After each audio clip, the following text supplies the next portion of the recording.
എല്ലാവരെ പോലെ ഒരുപാട് ദുഃഖമുള്ളിൽ കൊണ്ടാണ് ഞാനും ഇവിടെ നിൽക്കുന്നത്.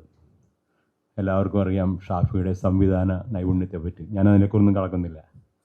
കല്യാണരാമൻ സിനിമയുടെ വർക്കിൽ വെച്ചിട്ടാണ് ഷാഫിയുമായി കൂടുതലെടുക്കുന്നത്. അതിനു മുമ്പൊക്കെ ഒരുപാട് പരിചയമുണ്ടെങ്കിലും വർക്ക് എന്ന ലെവലിൽ അടുക്കുന്നത് അത് ലാല് കാരണമാണ്. അങ്ങനെ ലാലും ഷാഫിയും ഞാനും എൻ്റെ ജ്യേഷ്ഠൻ ഇഗ്നേഴ്സും എല്ലാം കൂടി ഓരോരോ സിറ്റുവേഷന് കമ്പോസിങ് ആരംഭിച്ചു.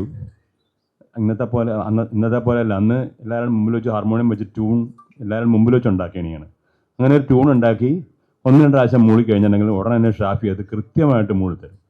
ഞങ്ങൾ മൂളുന്നതിലും കൃത്യമായിട്ട് മൂളിത്തരും. എൻ്റെ യഥാർത്ഥ മൈന്യൂട്ട് ഡീറ്റെയിൽസ് എല്ലാം ഉൾപ്പെട്ട് അന്ന് തന്നെ ഞങ്ങൾ ശ്രദ്ധിക്കാൻ തുടങ്ങി. ഇദ്ദേഹത്തിൻ്റെ ഉള്ളിലൊരു സംഗീതം ഉണ്ടല്ലോ. അങ്ങനെ ഒരു സിറ്റുവേഷനിൽ ചിലപ്പോൾ ഒരു 3 ട്യൂണെല്ലാം ഉണ്ടാവും. പിറ്റേ ദിവസം അടുത്ത സിറ്റുവേഷൻ ആരംഭിക്കുന്നതിന് ചിലപ്പോൾ പറയും നമുക്ക് പറയും ഇന്നലത്തെ പാട്ടുകളൊക്കെ ഒന്ന് കേൾക്കാവുന്നത്. അപ്പോൾ ഞാൻ ഉടനെ എൻ്റെ ബുക്കൊക്കെ മറിച്ച് സ്വരം തപ്പി വരണ സമയം കൊണ്ട് ഷാഫി അത് പാടിക്കഴിഞ്ഞിട്ടുണ്ടാവും. അങ്ങനെ സത്യത്തിൽ നമുക്കൊരു ഷാഫി എന്ന് പറഞ്ഞാൽ സംഗീതത്തിൻ്റെ കാര്യത്തിൽ ഞങ്ങൾക്കൊരു അത്ഭുതമായിരുന്നു. മറ്റുള്ള അത്ഭുതങ്ങളൊക്കെ ഇവിടെ പറഞ്ഞു കഴിഞ്ഞു. അങ്ങനെ കല്യാണരാമൻ വളരെ സ്മൂത്തായി അങ്ങനെ പോകുന്നു. കഥയിലെ രാജകുമാരൻ ദാസേട്ടനെ കൊണ്ട് പാടിക്കാൻ വേണ്ടി ഞങ്ങളിവിടെ നിന്ന് പോകുന്നു. അപ്പോൾ അതിനിടയ്ക്ക് സീരിയസ് ആയിട്ടുള്ള കുറേ കാര്യങ്ങളെല്ലാം നമ്മുടെ സ്ക്രിപ്റ്റ് റൈറ്റർ ബെന്നി പറയുന്നുണ്ട്, കഥയുടെ മർമ്മങ്ങളെല്ലാം.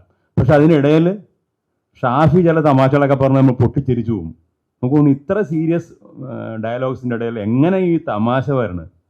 അപ്പോൾ ലാലും പറയും അത് കൊള്ളാം, അതോടെ നമുക്ക് പേസ്റ്റ് ചെയ്യാമെന്ന് പറയും. അങ്ങനെ എഡിറ്റിംഗ് സമയത്ത് ഞങ്ങളെയൊക്കെ വിളിച്ച് കാണിക്കുമ്പോഴത്തേക്കും ചില നല്ല ഗംഭീര തമാശകളൊക്കെ ചിലപ്പോൾ പോയിട്ടുണ്ടാകും. അപ്പോൾ പറയുന്നത് ടോട്ടലായിട്ട് വരുമ്പോഴത്തേക്കും അത് തിയേറ്ററിൽ ചിലപ്പോൾ പ്രശ്നമാകും. അത്രയും അങ്ങേ അറ്റം വരെ എല്ലാ 100% കാര്യങ്ങൾ അറിയാവുന്ന ഒരാളായിരുന്നു ഷാഫി.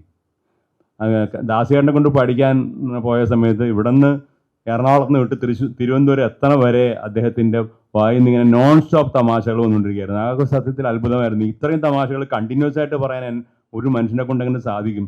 ഇടയ്ക്കൊന്നൊരു സ്റ്റോപ്പ് വേണ്ടേ എന്ന് തോന്നിയിട്ടുണ്ട്. ഇത് എങ്ങനെ സാധിക്കുന്നു എന്ന് ഞാൻ അന്നേ ചോദിച്ചായിരുന്നു.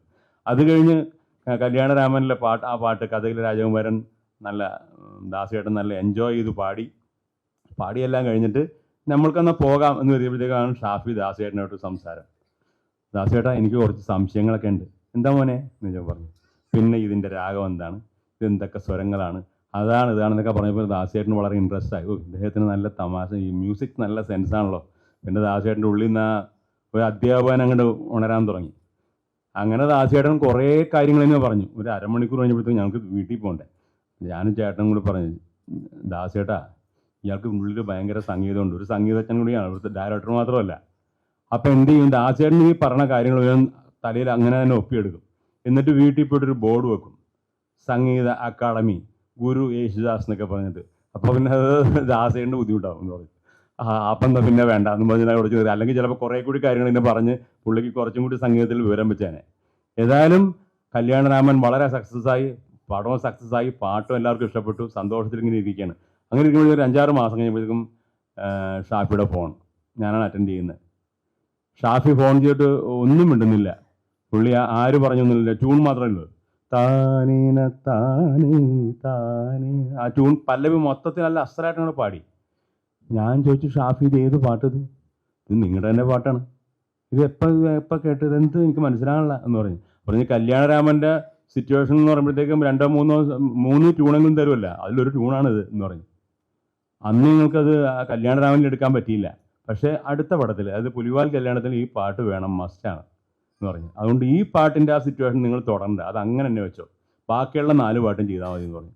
അന്നും സത്യത്തിൽ വലിയൊരു അത്ഭുതമായിപ്പോയി. അങ്ങനെ സത്യത്തിൽ ഷാഫിയെ പറ്റി ആലോചിക്കുമ്പോഴത്തേക്കും ഇങ്ങനെ ഓരോരോ അത്ഭുതങ്ങളാണ് നമ്മുടെ മനസ്സിൽ വരുന്നത്. പിന്നെ കൂടാണ്ട് ബാക്കിയുള്ള കാര്യങ്ങളൊക്കെ നിങ്ങൾ പറഞ്ഞു കഴിഞ്ഞു. പിന്നീട് കഴിഞ്ഞ കുറച്ച് മാസങ്ങൾക്ക് മുമ്പ്, അതായത് 1 വർഷം എന്ന് പറയുമ്പോഴത്തേക്ക് 1.5 വർഷം മുമ്പ് ഷാഫി എന്നെ വിളിച്ചിട്ട് പറഞ്ഞു എൻ്റെ മോളെ ഗിറ്റാർ പഠിപ്പിക്കണം എന്ന് പറഞ്ഞു. അപ്പോൾ എനിക്ക് സന്തോഷമായി. ഷാഫിയുമായിട്ട് അങ്ങനെ ഒരു പാരൻ്റ് എന്നുള്ള റിലേഷൻ കൂടി ആയല്ല. അങ്ങനെ എല്ലാ ആഴ്ചയിലും ഷാഫിയുടെ മോളെ ഗിറ്റാർ പഠിപ്പിക്കുന്നതിൻ്റെ ഇടയിൽ കൂടി കുടുംബമായിട്ടും കുറേ അടുക്കാൻ തുടങ്ങി. അങ്ങനെ ഇരിക്കുമ്പോഴാണ് സത്യത്തിൽ ഷാഫിയുടെ ഈ പെട്ടെന്നുള്ള വിയോഗം വലിയ ഷോക്കിംഗ് ആണ്. ആ ഷോക്ക് ഇപ്പോഴും മാറിയിട്ടില്ല. എന്താണ് പറയേണ്ടതെന്ന് അറിയില്ല. എന്തായാലും ഷാഫിയുടെ പടത്തിലൂടെ, ഷാഫിയുടെ സംവിധാനത്തിലൂടെ കേരളം മുഴുവൻ എന്നും ജീവിക്കും എന്നുള്ള കാര്യത്തിൽ യാതൊരു സംശയമില്ല. പക്ഷേ ചിരകാലം ജീവിക്കുന്ന ഒരു കാര്യമാണ് ഈ ട്രസ്റ്റ് ചെയ്തിരിക്കുന്നത്. ഷാഫിയുടെ പേരിൽ ഷാഫിയുടെ ഒരു മെമ്മോറിയൽ അവാർഡ് എല്ലാ വർഷവും കൊടുക്കുന്നു. അതൊരിക്കലും നിൽക്കാതിരിക്കട്ടെ എന്ന് ഞാൻ പ്രാർത്ഥിക്കുകയാണ്. അപ്പോൾ അതിന് ഈ വർഷത്തെ അവാർഡിന് അർഹനായ ജിതിൻ ഹൃദയം നിറഞ്ഞ അഭിനന്ദനങ്ങൾ ആശംസിച്ചുകൊണ്ടും, അതേപോലെ ഷാഫിക്ക് ഒരിക്കലും നരകത്തിൽ പോണ പ്രശ്നമില്ല. കാരണം ഒരിക്കലും ഒരാളെയും ദ്രോഹിച്ചിട്ടില്ല, മറ്റുള്ളവരെ ലോകം മുഴുവൻ ചിരിപ്പിച്ചിട്ടേ ഉള്ളൂ. അതിൻ്റെ പേരിൽ സ്വർഗം ഉറപ്പാണ് ഇപ്പം തന്നെ. എന്നാലും ഞാൻ ഒരിക്കൽ കൂടി ഞാൻ നിത്യശാന്തി നേർന്നുകൊണ്ട് എൻ്റെ വാക്കുകൾ അവസാനിപ്പിക്കുകയാണ്. ഹോം അപ്ലയൻസ് വാങ്ങാൻ ഒരിടത്ത്, ക്രോക്കറി വാങ്ങാൻ വേറൊരിടത്ത്, ഗാഡ്ജറ്റ്സ് വാങ്ങാൻ വേറെ എവിടെയോ ഒരിടത്ത്. അതെ, എന്തിനിങ്ങനെ പലയിടത്ത് ഓടണം? മൈജി ഫ്യൂച്ചർ ഉണ്ടല്ലോ. മൊബൈൽ ഫോൺ മുതൽ ഹോം അപ്ലയൻസസ് വരെ എല്ലാം ഒരിടത്ത്, ഏറ്റവും കുറഞ്ഞ EMI. അങ്ങനെയാണെങ്കിൽ ഏറ്റവും കുറഞ്ഞ വില. ആഹാ, എന്നാ ഏറ്റവും കൂടുതൽ ഓഫറുകൾ. MyG future, experience the next. MyG ആണ് ഫ്യൂച്ചർ.